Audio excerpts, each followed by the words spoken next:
So now that brings us up to verse 35, and there's a clear break here in the prophecy between verses 35 and 36. Verses 1 to 35, that's all past. It's all been fulfilled.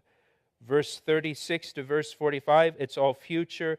It's yet to be fulfilled. It hasn't been fulfilled yet. The prophecy now jumps from describing Antiochus Epiphanes to the end of the age, describing the Antichrist, of whom Antiochus is a type. And so in this passage, you have Antiochus and the Antichrist described side by side in this prophecy, because they're similar. The Antichrist will be the final human world leader.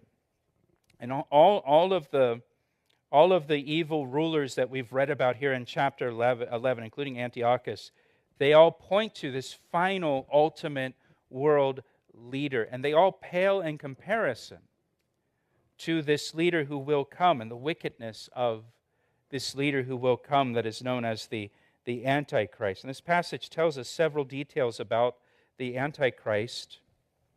Verse 36, "Then the king shall do according to his own will. He shall exalt and magnify himself above every god. He shall speak blasphemies against the God of gods, and shall prosper till the wrath has been accomplished, for what has been determined shall be done." So we're told here, first of all, that the Antichrist will do, when he's on the scene and he's in power, he's going to do what he desires to do. He's going to do according to his own will. In Thessalonians, he's called the lawless one, meaning he doesn't follow the law of God. He's not doing what God wills. He's doing what he wills. And he will deify himself. It says he shall exalt and magnify himself above every god. So he's going to deify himself, right? It talks about this again in 2 Thessalonians chapter 2, where the Antichrist will go into the temple and demand to be worshipped as God and declare himself to be God. So he's going to magnify himself above every god, and he will defy the true God. He shall speak blasphemies against the God of gods. This is talked about in the book of Revelation. The Antichrist speaking blasphemies against the God of gods. You know, and again, we've talked about this before in our Daniel study, and not to sound like some old fogey, but if you're in your 30s or 40s or older, you remember that every elected official at least gave the appearance of being respectful of God, right? You know, they went to church, even when they sinned greatly.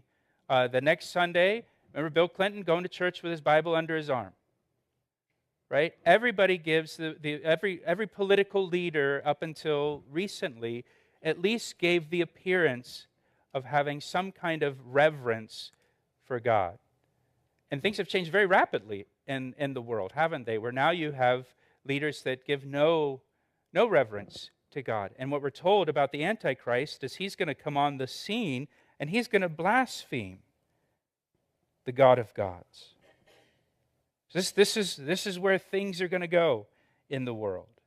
Verse 37, "He shall regard neither the God of his fathers, nor the desire of women, nor regard any God, for he shall exalt himself above them all." The Antichrist will be, in a sense, an atheist. He'll have no regard for any God. Some believe, because of verse 37, that he'll be of Jewish ancestry, because he will have no regard for the God of his fathers.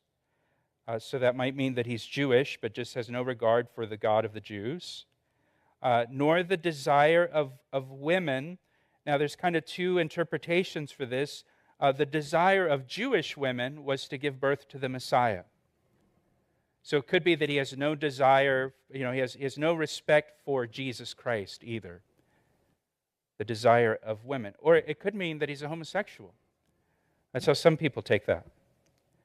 So again, it's possible the Antichrist will be Jewish, He'll have no regard for the God of his fathers or for the Messiah, Jesus Christ. He's going to exalt himself above all gods. Verse 38, but in their place he shall honor a God of fortress, God of security.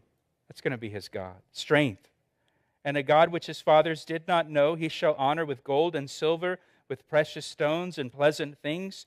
The Antichrist will devote himself to security, safety, peace, military strength. He'll worship the God of security. That's what he'll promise.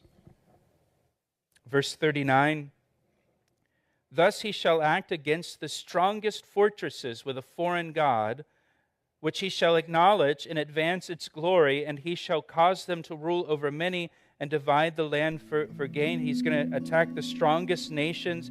He's going to be aggressive militarily. He's going to be expanding his military. He'll honor those who submit to him.